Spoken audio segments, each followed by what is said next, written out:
Long before you and me, Native Americans were here, you see. Many tribes in different places, different names and different faces. A is for adobe bricks that make Pueblo houses. B is for the buffalo herds in the fields. C is for the canoes that drifted on silent rivers. D is for drum songs sung long ago. E is for elders who led their tribe in prayer.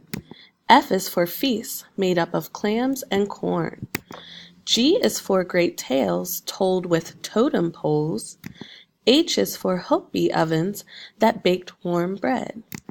I is for an Iroquois runner on the trail.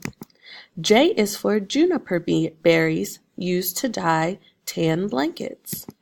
K is for Kachina dancers who hoped for rain. L is for longhouses built of logs and bark. M is for moccasins made of leather and beads. N is for Navajo who herded flocks of sheep. O is for ornaments which made clothing more beautiful. P is for powwows held now and then. Q is for quills from porcupines used for weaving. R is for rugs woven on a loom. S is for salmon cooked in a woven basket. T is for teepees made with buffalo hides. U is for under, the Navajo slept under Hogan roofs. V is for venison stew made for Iroquois travelers.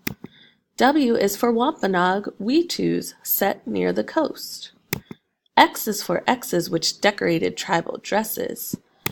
Y is for young children who listen to stories. Z is for Zuni Pueblo who crafted water jars.